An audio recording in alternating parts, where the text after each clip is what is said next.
Pengamat minta RI waspada dampak modernisasi armada militer Cina. Pengamat Tiongkok yang juga akademisi pasca sarjana ilmu komunikasi Universitas Pelita Harapan atau UPH, Johannes Herlianto, meminta Indonesia mewaspadai dampak modernisasi militer Cina, di mana pidato Presiden Cina Xi Jinping menyampaikan tekadnya untuk mempercepat proses transformasi militer menjadi militer kelas dunia dalam perayaan 100 tahun berdirinya Tentara Pembebasan Rakyat atau TPR pada Agustus 2027.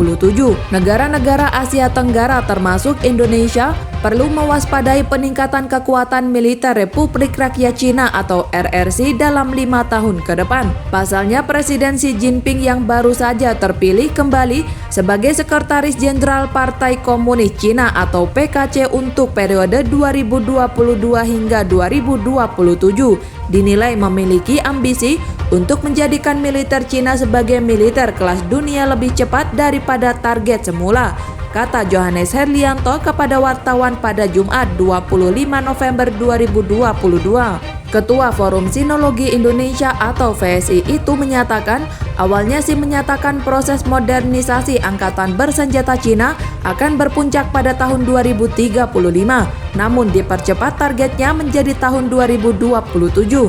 Mengingat perkembangan militer Cina akhir-akhir ini terlihat sangat pesat, khususnya dalam hal modernisasi alutsista mereka, ungkap Johannes Herlianto. Sebagai contoh, kapal induk ketiga Cina Fujian baru saja meresmikan pada 22 Juni 2022. Jumlah kepemilikan kapal dari Angkatan Laut Cina pun seimbang dengan Angkatan Laut Amerika Serikat.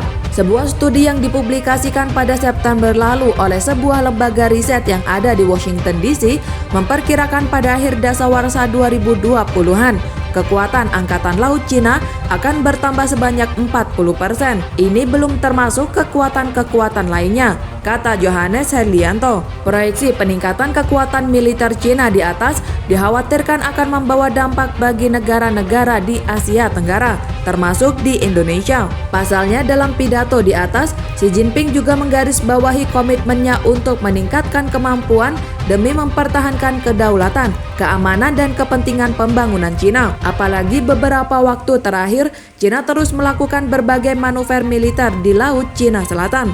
Berkaca pada pengalaman di atas, maka sangat perlu bagi negara-negara Asia Tenggara untuk bersikap waspada terhadap peningkatan kemampuan militer Cina, seperti yang ditargetkan Xi di atas, beber Johannes Herlianto. Dampak lain yang harus diwaspadai adalah meningkatnya ketegangan antara Cina dan Barat di wilayah Asia Pasifik.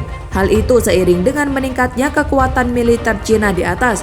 Meski Cina berkali-kali menyampaikan penolakan terhadap metalitas Perang Dingin, penolakan ini nampaknya dialamatkan pada negara-negara Barat, dan oleh karenanya justru berpotensi meningkatkan ketegangan antara mereka, pungkas Johannes Herlianto.